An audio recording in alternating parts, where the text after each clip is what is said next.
This week I'll show you how I made pumpkin pie with substitutions for the evaporated milk. Most pumpkin pie recipes call for a can of evaporated milk or sweetened condensed milk.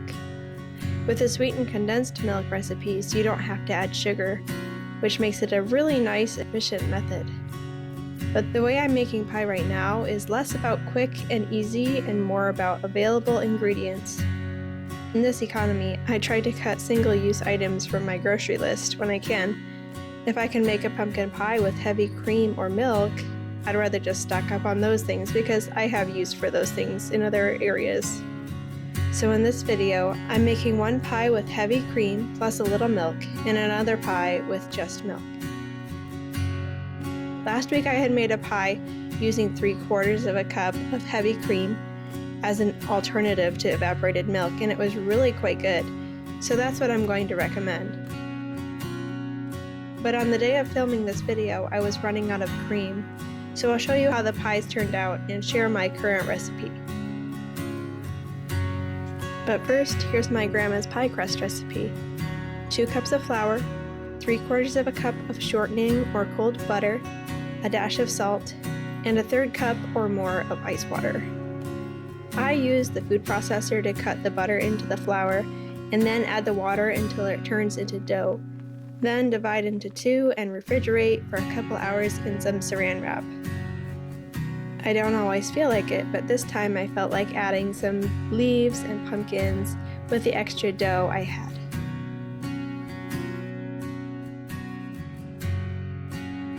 My current pumpkin pie recipe is as follows: 1 can of pumpkin, a 1/2 cup of white sugar, 3/4 of a cup of brown sugar, 3/4 of a cup of heavy cream, or in this case, 1/2 cup of cream and 1/4 cup of milk.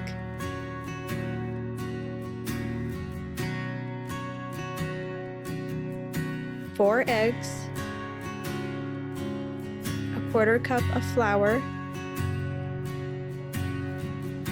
1 teaspoon salt, 2 teaspoons cinnamon, 3/4 of a teaspoon of nutmeg, 3/4 of a teaspoon of ginger,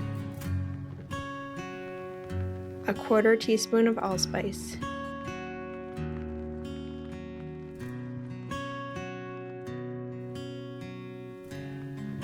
I mix it well until I'm sure there are no patches of flour or egg. It needs to be all smooth and orange.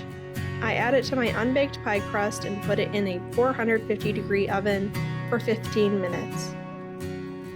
When the timer goes off, I do not open the oven door. I just turn the oven temperature down to 350 degrees for it to bake another 35 or 40 minutes. If you don't let it cool down very gradually, you'll end up with cracks in the pie. I had other things to bake that day, but what I normally do is leave the pie in the oven after turning it off and wait until the oven naturally cools down to take them out. There might still be some cracking, but not as much as you see here. I leave them at room temperature for a day and then put them in the fridge. I think pumpkin pie tastes better cold, so sometimes I'll just cover and refrigerate as soon as it's cooled. I would love to tell you that milk works just as well in a pumpkin pie, but sadly it really wasn't as good as an alternative to evaporated milk. It really needs some thicker, fattier liquid to give it the right flavor and texture. So whether that be evaporated milk or heavy cream, one of those will work. So the pie made with heavy cream and a little milk turned out really delicious, but the other one I gave to the kids. Still a worthwhile experiment, and the kids definitely didn't complain. What's interesting is that the cream version had a lot lighter orange color than the other one. It might have had something to do with the cream affecting the color a little bit, but my guess is that it was mostly just a difference in the color of the pumpkin puree from can to can.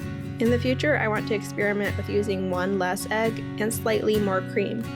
But this is my recipe currently, and I hope it helps you guys as you head into pumpkin pie season. Thank you for watching.